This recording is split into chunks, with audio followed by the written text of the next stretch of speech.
Assalamualaikum warahmatullahi wabarakatuh. Waalaikumsalam warahmatullahi wabarakatuh. Baiklah, perkenalkan kami dari kelompok 3. Di sini kami akan membahas tentang makalah kami yang telah kami buat dan diskusi yang berjudul Peran Perawat dalam Keperawatan Perioperatif. Yang terdiri dari kelompoknya adalah Aula Dila, Intan Permatasari, Jihan Marisa, dan saya sendiri Nurul Izzati. Yang disampaikan pemaparan materi pertama akan disampaikan oleh saya sendiri. Nah, pengertian dari keperawatan perioperatif ini adalah proses keperawatan untuk mengembangkan rencana asuhan secara individual dan mengkoordinasikan serta memberikan asuhan pada pasien yang mengalami pembedahan atau prosedur invasif. Itu menurut HIKABI tahun 2014. Kata perioperatif ini adalah gabungan dari 3 fase pengalaman pembedahan, yaitu fase yang pertama itu preoperatif, kemudian fase yang kedua itu intraoperatif, dan terakhir itu adalah fase postoperatif. Itu menurut Kozir et al. Tahun 2010. Next. Adapun tahapan fase perioperatif ini ada mencakup 3 fase dan pengertiannya. Ini menurut Brunner dan Sudart tahun 2010. Yang pertama itu adalah fase praoperatif, yakni dimulai saat keputusan untuk melakukan pembedahan dibuat dan berakhir ketika pasien dipindahkan ke meja operasi. Kemudian yang kedua, fase intraoperatif, yakni dimulai ketika pasien masuk atau dipindahkan ke instalasi bedah dan berakhir saat pasien dipindahkan ke ruang pemulihan. Dan fase terakhir ini adalah fase postoperatif, yakni tahap lanjutan dari perawatan preoperatif dan intraoperatif yang dimulai ketika klien diterima di ruang pemulihan atau recovery room, atau juga pasca anestesi, dan berakhir sampai evaluasi tindak lanjut pada tatanan klinik atau di rumah. Next. Klasifikasi perawatan perioperatif. Menurut urgensi, dilakukan tindakan pembedahan. Maka tindakan pembedahan ini dapat diklasifikasikan menjadi 5 tingkatan. Terdiri dari yang pertama itu adalah kedaruratan atau emergensi, yakni pasien membutuhkan perhatian segera. Gangguan macam ini dilakukan operasi tanpa ditunda. Yang kedua ini adalah urgen, yakni pasien membutuhkan perhatian segera. Operasi dapat dilakukan dalam 24-30 jam. Kemudian yang ketiga ini, pasien harus menjalani operasi. Operasi ini dapat direncanakan dalam beberapa minggu atau bulan. Kemudian yang keempat itu efektif. Pasien harus dioperasi ketika diperlukan. Indikasi operasi, bila tidak dilakukan operasi, maka tidak terlalu membahayakan. Kemudian yang terakhir ini adalah pilihan, yakni keputusan tentang dilakukan operasi diserahkan sepenuhnya pada pasien. Indikasi operasinya ini pilihan pribadi dan biasanya terkait dengan estetika. Untuk slide selanjutnya akan dilanjutkan oleh Jihan Marisa. Silakan. Peran perawat dalam keperawatan perioperatif. Yang pertama, fase praoperasi. Fase praoperasi dimulai ketika ada keputusan dilakukan intervensi bedah dan diakhiri ketika pasien berada di meja operasi sebelum pembedahan dilakukan. Lingkup aktivitas keperawatan selama waktu tersebut dapat mencakup pengkajian dasar pasien di tatanan klinik atau rumah, wawancara pra-operasi, dan menyiapkan pasien untuk anestesi yang diberikan dan pembedahan.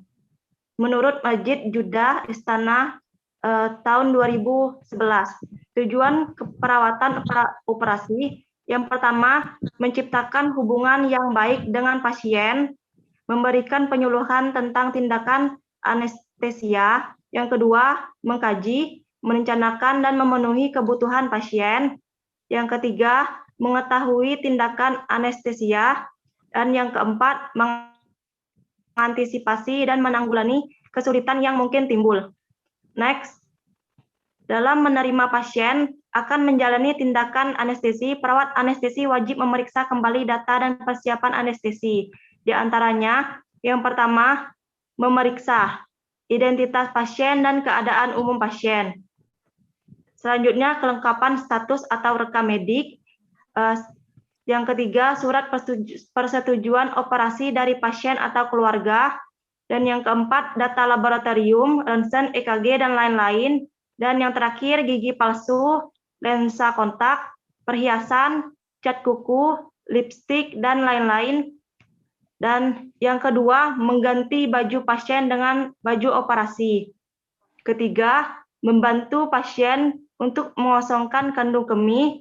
Dan yang terakhir, mencatat timbang terima pasien serta catatan medis lain yang menjadi pendukung data saat pasien akan dioperasi. Next. Perawat anestesi juga bertugas memberikan premedikasi berdasarkan instruksi tertulis dari dokter spesialis anestesiologi atau dokter lain yang berwenang. Menurut Majid, Juda, dan Istana tahun 2011. Hal-hal yang harus diperhatikan adalah yang pertama, memeriksa kembali nama pasien sebelum memberikan obat. Yang kedua, mengetahui riwayat penyakit yang pernah diderita. Yang ketiga, mengetahui riwayat alergi terhadap obat-obatan. Yang keempat, memeriksa fungsi vital seperti tekanan darah, nadi, suhu, pernapasan sebelum memberikan premedikasi dan sesudahnya. Selanjutnya, next. Fase intraoperasi. Fase intraoperasi dimulai ketika pasien masuk atau pindah ke instalasi bedah atau meja operasi dan berakhir saat pasien dipindahkan di ruang pemulihan atau recovery room, atau istilah lainnya adalah post anesthesia care unit atau PACU. Pada fase ini terdapat juga pengisian checklist yang bertanggung jawab yaitu perawat sirkuler. Tetapi dapat juga setiap dokter yang berpartisipasi dalam operasi. Checklist dalam operasi dibagi menjadi 3, yaitu periode sebelum induksi anestesi, check-in, periode setelah induksi dan sebelum insisi, time out, dan periode selama atau segera setelah penutupan luka, sick out, menurut WHO tahun 2009. Check-in yang yaitu sebelum induksi anestesia, koordinator pengisian checklist akan secara verbal mengkonfirmasi dengan pasien identitasnya, lokasi operasi, prosedur, dan persetujuan operasi telah diperoleh.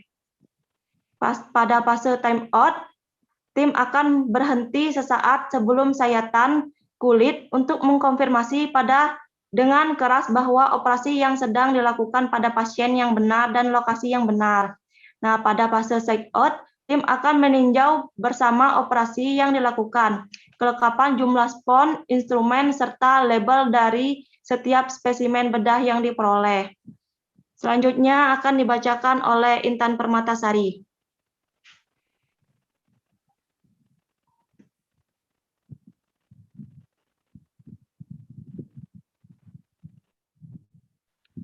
Baiklah, selanjutnya kita masuk ke tujuan perawatan intraoperasi, yaitu untuk mengupayakan fungsi vital pasien selama anestesi, berada dalam kondisi optimal agar pembedahan dapat berjalan dengan lancar dan baik.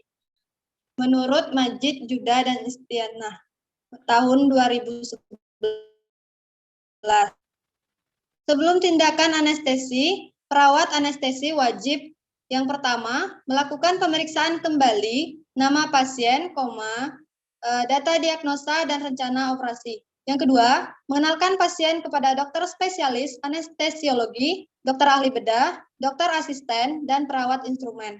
Yang ketiga, memberikan dukungan moral, menjelaskan tindakan induksi yang akan dilakukan, dan menjelaskan fasilitas yang ada di sekitar meja operasi. Yang keempat, memasang alat-alat pemantau, antara lain tensimeter, ECG, dan alat lainnya sesuai dengan kebutuhan. Yang kelima, mengatur posisi pasien bersama-sama perawat bedah sesuai dengan posisi yang dibutuhkan untuk tindakan pembedahan. Keenam, mendokumentasikan semua tindakan yang telah dilakukan. Selama tindakan anestesi, perawat anestesi wajib yang pertama, mencatat semua tindakan anestesi. Yang kedua, berespon dan mendokumentasikan semua perubahan fungsi vital tubuh pasien selama anestesi atau pembedahan. Pemantauan meliputi sistem pernapasan, sirkulasi, suhu, keseimbangan cairan, perdarahan, produksi, urin, dan lain-lain. Berespon dan melaporkan pada dokter spesialis anestesiologi bila terdapat tanda-tanda kegawatan fungsi vital tubuh pasien agar dapat dilakukan tindakan segera. Keempat, melaporkan pada dokter yang melakukan pembedahan tentang perubahan fungsi vital tubuh pasien dan tindakan yang diberikan selama anestesi. Kelima, mengatur dosis obat anestesi atas pelimpahan wewenang dokter. Keenam, menanggulangi keadaan perawat darurat. Pengakhiran anestesi meliputi yang pertama, memantau tanda vital secara lebih intensif. Kedua, menjaga jalan nafas supaya tetap bebas.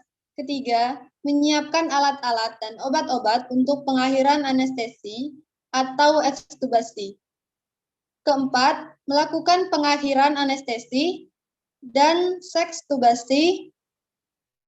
ekstubasi sesuai kewenangan yang diberikan. Menurut Majid, Juda, dan Istianah tahun 2011, pembagian tugas tim operasi atau surgical team meliputi perawat steril yang bertugas mempersiapkan pengadaan alat dan bahan yang diperlukan untuk operasi. Yang kedua, membantu ahli bedah dan asisten bedah saat prosedur bedah berlangsung. Yang ketiga, membantu persiapan pelaksanaan alat yang dibutuhkan seperti jarum, pisau, kasa, dan instrumen yang dibutuhkan untuk operasi. Kemudian perawat sirkuler, bertugas untuk yang pertama, mengkaji, merencanakan, mengimplementasikan, dan mengevaluasi aktivitas keperawatan yang dapat memenuhi kebutuhan. Kedua, mempertahankan lingkungan yang aman dan nyaman. Ketiga, menyiapkan bantuan kepada tiap anggota tim menurut kebutuhan. 4. Memelihara komunikasi antar anggota tim di ruang bedah. 5. Membantu mengatasi masalah yang terjadi pada pasien. Baiklah, selanjutnya materi akan dilanjutkan oleh Saudari Auladila. Baiklah, selanjutnya itu 3 fase pasca operasi. Fase pasca operasi dimulai dengan masuknya pasien ke ruang pemulihan dan berakhir dengan evaluasi tindak lanjut pada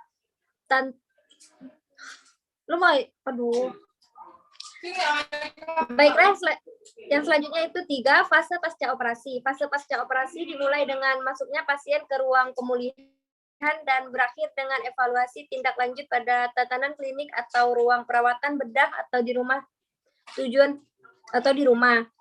Baiklah, tujuan perawatan pasca operasi yaitu yang pertama, mengawasi kemajuan pasien sewaktu masa pulih. Yang kedua, mencegah dan segera mengatasi komplikasi yang terjadi. Yang ketiga itu menilai kesadaran dan fungsi vital tubuh pasien untuk menentukan saat pemindahan atau pemulangan pasien. Kemudian yaitu ada aktivitas perawat anestesi, yaitu yang pertama, setelah pengakhiran anestesi, pasien dikirim ke kamar pulih sadar untuk pemantauan fungsi vital tubuh oleh perawat terlatih.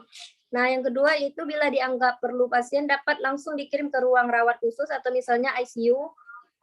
Yang ketiga itu bantuan oksigenisasi, ventilasi, dan sirkulasi tetap diberikan. Dan keempat itu pemberian analgesik dan sedatif disesuaikan dengan kondisi pasien. Dan yang terakhir yaitu keputusan untuk memindahkan pasien dari kamar pulih sadar dibuat oleh dokter yang bertugas.